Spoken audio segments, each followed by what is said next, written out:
بسم اللہ الرحمن الرحیم. Chapter number 2 making of Pakistan, تشکیل پاکستان.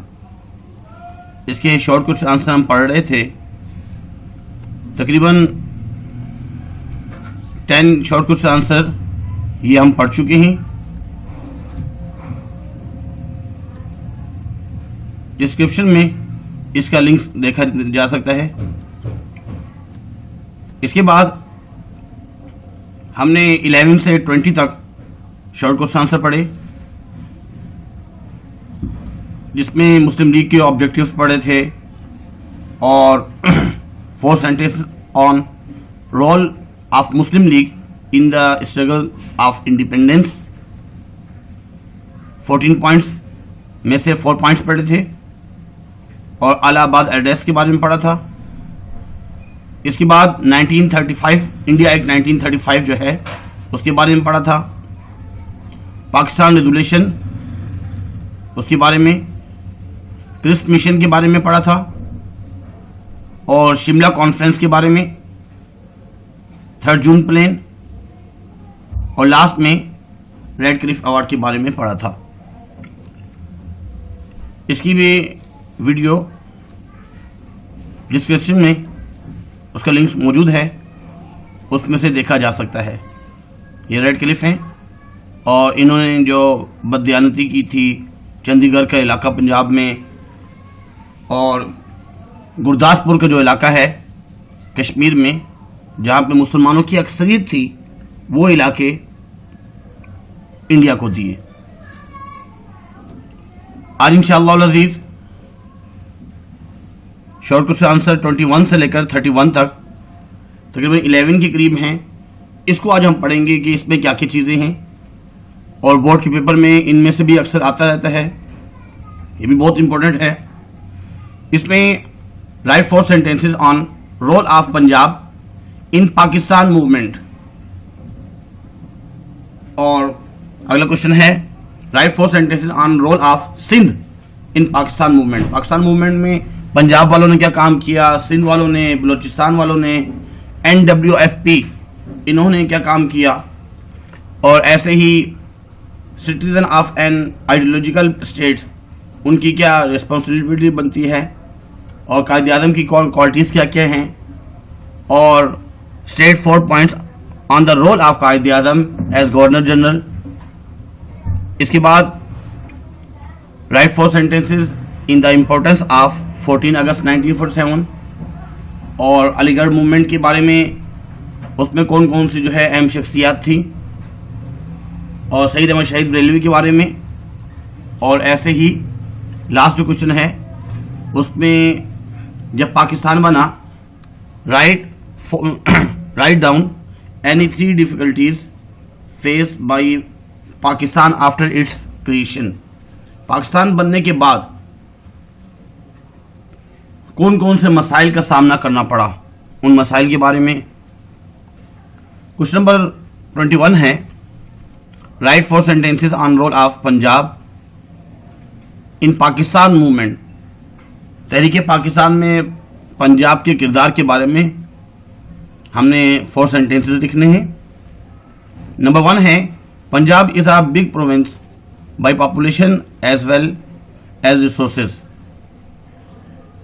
پنجاب جو ہے آبادی کے اعتبار سے سب سے بڑا صوبہ ہے.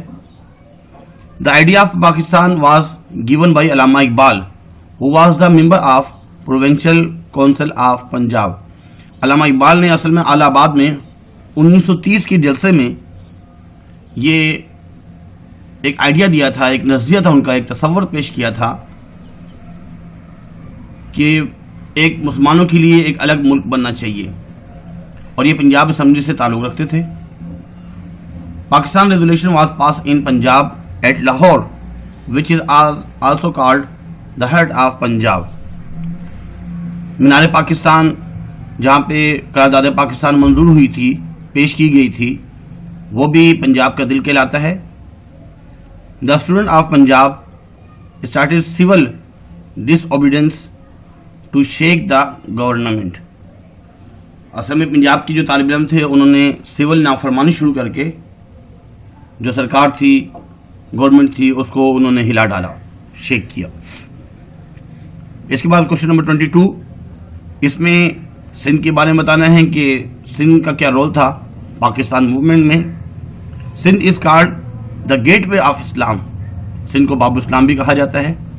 The first annual meeting of Muslim League, Muslim League کی جو پہلی سالانہ میٹنگ تھی was held in Karachi Sindh in December 1907، 1907 میں سندھ کے اندر پہلی جو ہے میٹنگ ہوئی تھی.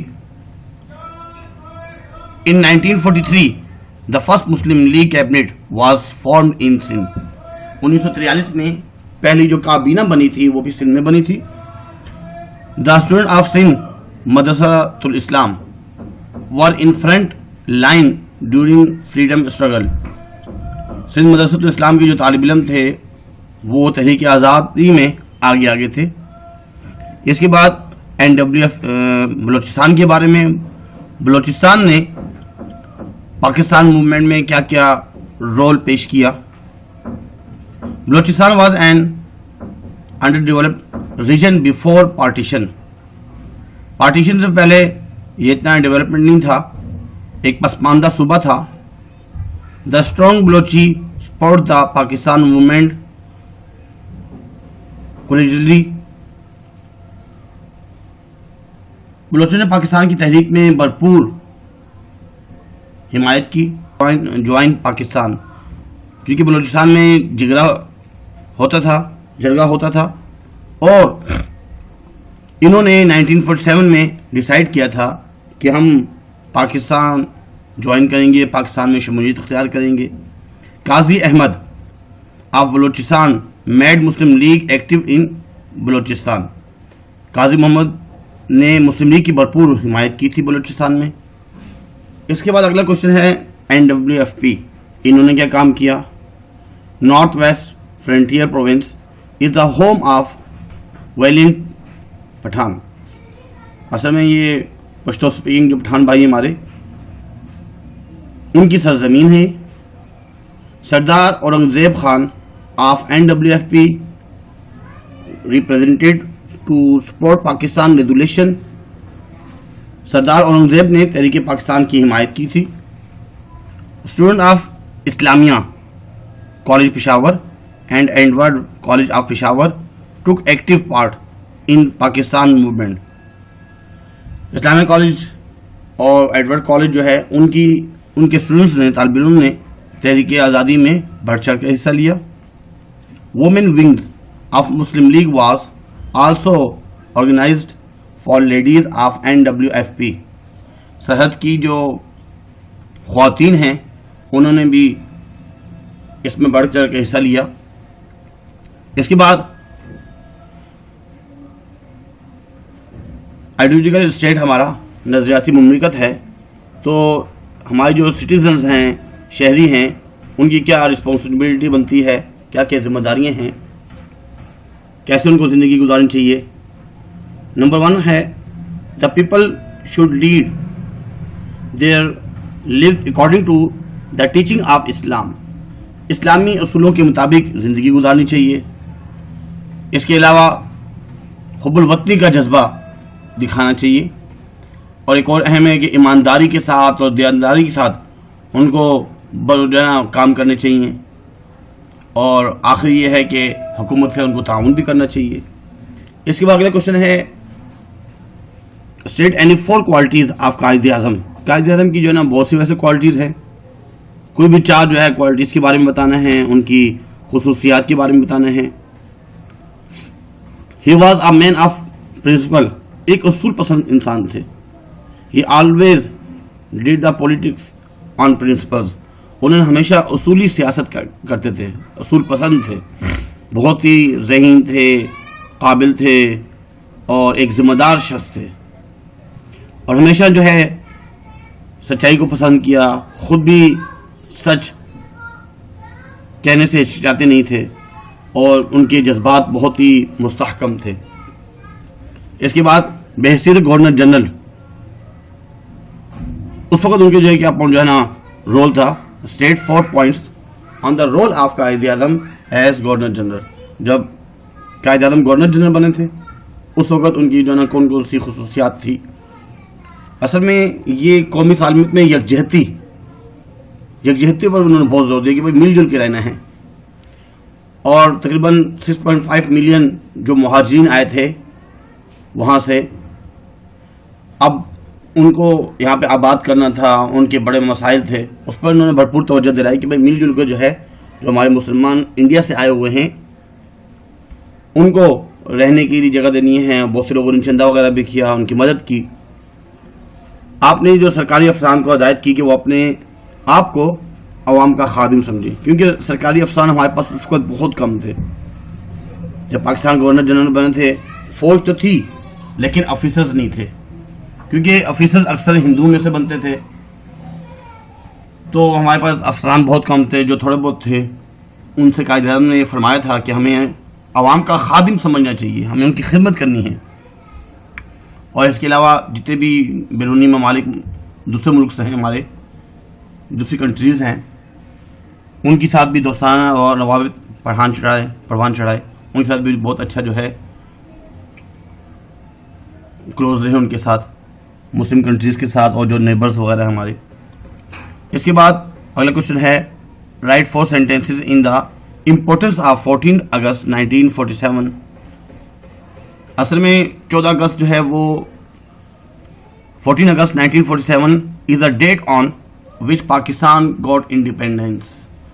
پاکستان کو آزادی حاصل ہوئی تھی، اور یہ جو ہے اصل میں رمضان المبارک کا دن تھا، اور جس دن جو ہے شب قدر ہوتی ہے، اور یہ اللہ کی طرف سے ایک تحفہ ہمیں ملا ہے. اس لیے ہمیں چاہیے کہ ان تحریکوں کے اتفاق کو شکرانے کے ساتھ یاد رکھنا چاہیے. اس کے بعد اگلا کوشچن ہے بہت ہی اہم کہ علی گڑھ موومنٹ میں کچھ 4 ایسی شخصیات کے بارے میں بتانا ہے جو تحریک پاکستان کے لیے آگے تھی، پیش تھی. تو ایک تو اس میں نواب محسن ملک، اور اس کے علاوہ دوسرے جو ہے نواب وقار الملک، مولانا شبلی نعمانی اور مولانا الطاف سنہالی. یہ 4 ایسی شخصیات ہیں جنہوں نے علی گڑھ موومنٹ میں بہت اہم کردار ادا کیا. اس کے بعد اگلا کوشچن جو ہے وہ سید احمد شہید کی جو تحریک تھی اس کے بارے میں، کیونکہ ان کی جو ہے نا تحریک کا نام تحریک المجاہدین تھا. سید احمد شہید Barelvi started a great movement in the north of Indians. This movement is known as the Mujahideen movement or the movement of jihad. ان کی تحریک کا نام یہ تھا. اصل میں ان کا جو کام تھا وہ یہ تھا کہ سکھوں کے خلاف جہاد انہوں نے کیا، اور سب سے پہلے اکوڑا کے مقام پر اکوڑا خٹک، اور پھر دوسری لڑائی ان کی ہزروں میں ہوئی تھی، اور تیسری جو لڑائی ہوئی تھی وہ بالاکوٹ میں. اور بالاکوٹ میں جو ہے ان کے مقام پر ان کو شکست کھائی انہوں نے، اور وہیں پہ شہید ہوئے. سید احمد شہید یا شاہ اسماعیل شہید وہاں پہ شہید ہوئے. اس طرح تحریک مجاہدین جو ہے وہ ختم ہوئی. اسلامی معاشرہ اور اسلامی ریاست کی جو احیاء ہے اس کی بہت زیادہ انہوں نے کوششوں کے حوالے سے سید احمد شہید یا شاہ اسماعیل شہید ان کے نام جو ہے نا ہمیشہ یاد رکھے جائیں گے. اس کے بعد write down any 3 difficulties face by Pakistan after its creation. کیا ہمیں پاکستان کے فوراً بعد پاکستان کے جو مسائل درپیش تھے ان میں سے 4 کے بارے میں لکھنا ہے. سب سے بڑا مسئلہ جو تھا وہ یہ تھا کہ ریڈ کلف نے جو بددیانتی سے ہماری جو بارڈر لائن کی صحیح تعینات نہیں کی تھی، بہت سے علاقے جو مسلمانوں کو ملنے تھے وہ انڈیا کے حوالے کیے. یہ بھی ایک بہت بڑا مسئلہ تھا. ایک اور بہت بڑا مسئلہ یہ بھی تھا کہ بہت سے جو مہاجرین وہاں سے آئے تھے، اب ان کے لیے جو ہے ان کی آباد کاری کیسے ان کو آباد کیا جائے، ان کے لیے مسائل، یہ بھی بہت بڑا مسئلہ تھا. ایسے ہی کوئی خاص مرکزی حکومت نہیں تھی، خاص وسائل بھی نہیں تھے، پیسہ بھی اتنا نہیں تھا، اور یہ تمام انتظامی مسائل کو حل کرنا یہ بھی بہت بڑا مسئلہ تھا، اور کشمیر کا مسئلہ یہ بھی بہت بڑا مسئلہ تھا. تو ایسے بہت سے بڑے بڑے مسائل تھے جو ہمیں درپیش ہوئے. امید کرتے ہیں کہ آپ کو ان کوشچن کی سمجھ میں آئی ہوگی. اس کو یاد کیا کریں، اور بہتر ہے کہ بھائی نوٹ ڈاؤن کر لیا کریں. انگلش میں بھی لکھا ہوا ہے، جو انگلش میں پیپر دینا چاہ رہے ہیں تو انگلش میں جو ہے ایسا 4 پوائنٹس شارٹ کوشچن آنسر میں لکھنے ہوتے ہیں، تو لکھ کر جو ہے نا اس کو یاد کریں. آج کے لیے اتنا ہی کافی ہے. الحمدللہ اکثر اسٹوڈنٹس نے جو ہے سبسکرائب کیا ہوا ہے چینل کو، لیکن ابھی بھی کچھ باقی ہیں. سبسکرائب کریں اور اس کو لائک لازمی کیا کریں، شیئر کیا کریں اپنے دوستوں کو تاکہ وہ بھی اس کو یاد کر سکیں. اس طرح یاد کرنا بہت آسانی ہوتی ہے. انگلش میں لکھا ہوا ہے، اردو میں بھی لکھا ہوا ہے. جو چیز سمجھ میں نہیں آئے دیکھا جا سکتا ہے. آج کے لیے اتنا ہی کافی ہے. اپنا خیال رکھیے گا. اللہ حافظ. وما علینا الا البلاغ المبین. جزاکم اللہ خیر.